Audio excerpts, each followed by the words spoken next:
5000 قبل مسیح کے مصر پر شمال مشرقی افریقہ میں ہونے والی ترقی کا بہت بڑا اثر تھا۔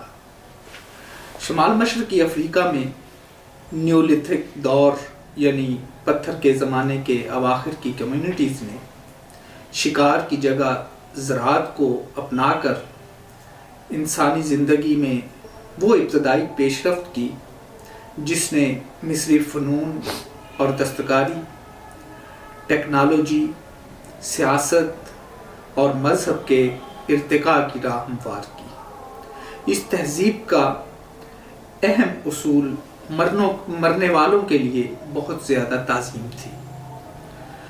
مشرق وسطیٰ میں پہلی رات کے چاند یعنی ہلال کی شکل کا وہ علاقہ جسے انگریزی میں فرٹائل کریسنٹ، عربی میں ہلال الخصیب کہتے ہیں، ایک ایسا علاقہ ہے جو دنیا کی قدیم ترین تہذیب کا گھر ہے۔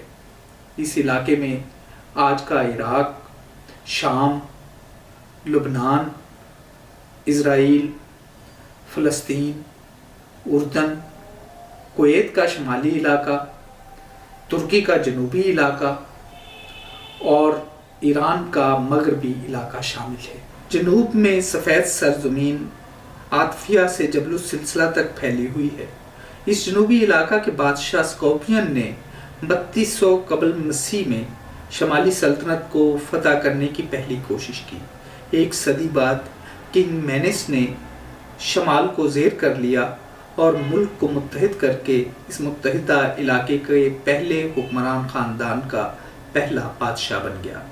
3100 قبل مسیح سے 2686 قبل مسیح تک آرکیک ارلی ڈائنسٹک پیریڈ یعنی قدیم ابتدائی خاندانی بادشاہت کے اس دور میں کنگ مینس نے شمال میں دریائے نیل کے ڈیلٹا کی چوٹی کے قریب قدیم مصر کے دارالحکومت وائٹ والز جو بعد میں میمفس کے نام سے مشہور ہوا کی بنیاد رکھی۔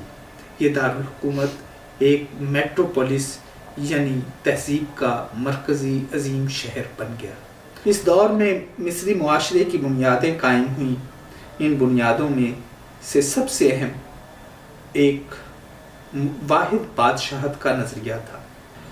اس نظریہ کے مطابق قدیم مصریوں کے لیے بادشاہ ایک دیوتا نما ہستی تھی جو سب سے زیادہ طاقتور دیوتا ہورس کے اوتار کے طور پر تسلیم کیا جاتا تھا۔ ہائیروگلیفک یعنی خط تصویری کے تحریر کے ملنے والے قدیم ترین نمونے اسی دور سے تعلق رکھتے ہیں۔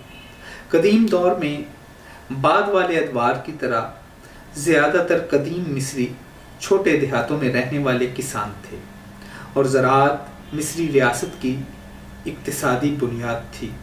اس زراعت میں زیادہ تر گندم اور جو کی کاشت کی جاتی تھی۔ عظیم دریائے نیل کے سالانہ سیلاب سے ہر سال ضروری آبپاشی اور کھاد فراہم ہو جاتی تھی۔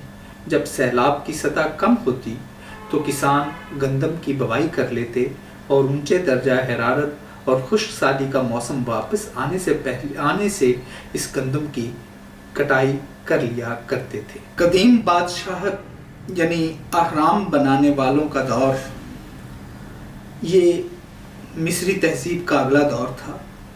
یہ دور 2686 کاف میم سے 2181 کاف میم تک کا دور تھا۔ اس قدیم بادشاہت کا آغاز فرعونوں کے تیسرے خاندان سے ہوا۔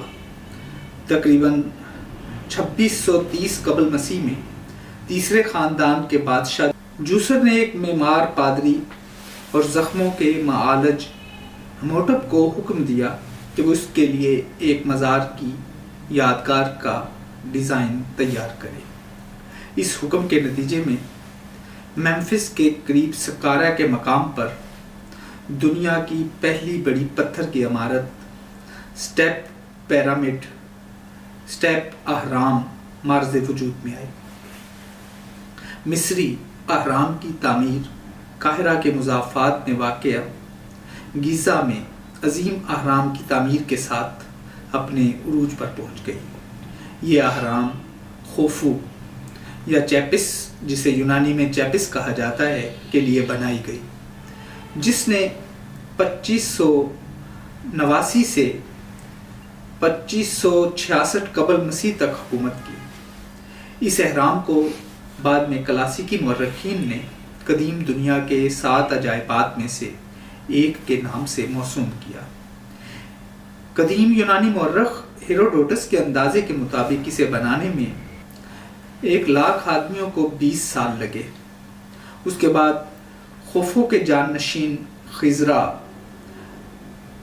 جو 2558 سے لے کر 2532 قبل مسیح تک جس کا دور تھا، اور مینکورا جس کا دور 2532 سے لے کر 2503 قبل مسیح کا دور تھا، کے لیے دیگر اہرام بنائے گئے۔ تیسرے اور چوتھے خاندانوں کے دوران مصر نے امن اور خوشحالی کا سنہری دور دیکھا۔ فرعونوں نے مطلق اقتدار حاصل کیا اور اس ایک مستحکم مرکزی حکومت فراہم کی۔ مملکت کو بیرون ملک سے کسی سنگین خطرے کا سامنا نہیں تھا، اور نوبیا اور لیبیا جیسے بیرونی ممالک میں فوجی مہمات جو مصر سے کی گئی تھی نے اس مصر کی اقتصادی خوشحالی میں کافی اضافہ کیا۔ یہ 5ویں اور 6ٹھے خاندانوں کی حکومت کے دوران بادشاہ کی دولت اگرچہ مستقل طور پر ختم ہوتی گئی، جزوی طور پر اہرام کی تعمیر کے بھاری اخراجات کی وجہ سے اس کی مطلق العنان اشرافیہ کے بڑھتے ہوئے اثر و رسوخ اور سورج دیوتا را یا ری کے گرد پروان چڑھنے والے پادریوں کے سامنے کمزور پڑ گئی۔ 6ٹھے خاندان کے بادشاہ پیپس دوئم کی موت کے بعد، جس نے تقریباً 94 سال حکومت کی، قدیم بادشاہت کا یہ دور افراتفری میں ختم ہوا۔